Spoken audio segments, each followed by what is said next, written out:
আমার লক্ষ্মী কালা কুপোষারটা সন্তান দাও, তবু তুমি আমার একটা বাচ্চা দাও যে আমাকে মা বলে ডাকবে।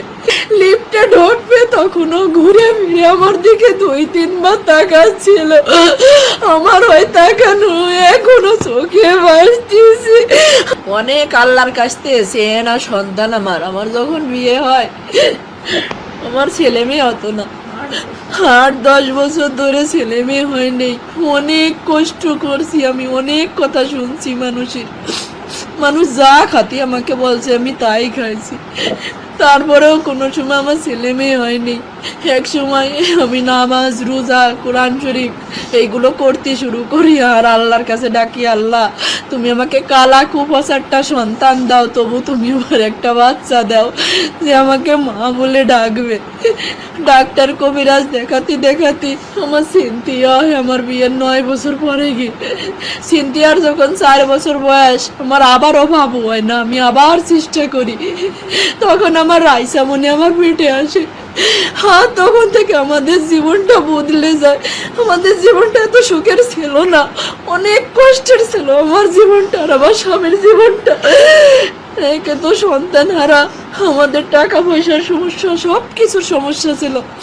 যখন আমার রাইসা আমার গর্ভে আসে আমার জীবনটাই বদলে যায়।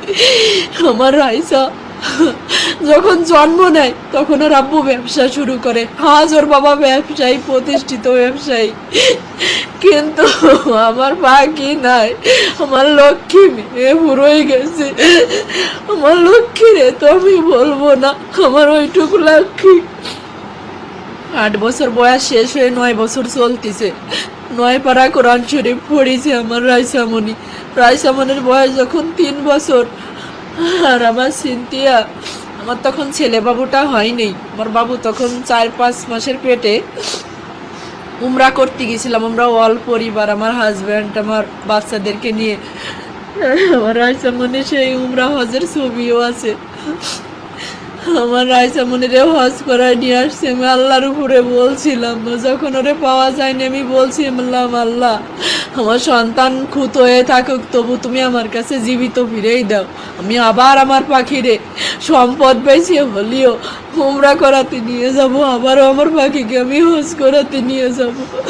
কিন্তু আমার পাখি আর ফিরে আসেনি। আর আমার পাখি যে চলে যাবে, ওই দিন আমি চেয়ার ধরে ডাইনিং টেবিলের কাছে দাঁড়াইছিলাম, আর আমার পাখি যখন যাচ্ছিল দরজা দিয়ে লিফটে ঢুকবে তখনও ঘুরে ফিরে আমার দিকে 2-3 বার তাকাচ্ছিল। আমার ওই তাকানো এখনো চোখে ভাসতেছে। আমার পাখি মরে গেছে। আমার এত লক্ষ্মী মেয়ে আমার রাইসা ছিল। আমার পুরো বাসাটা নাড়াই খাতো।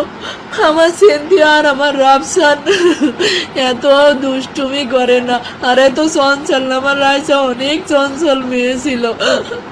আর আমার দুলালি আজকে আমার কাছে ফিরে আসছিল, আসবে।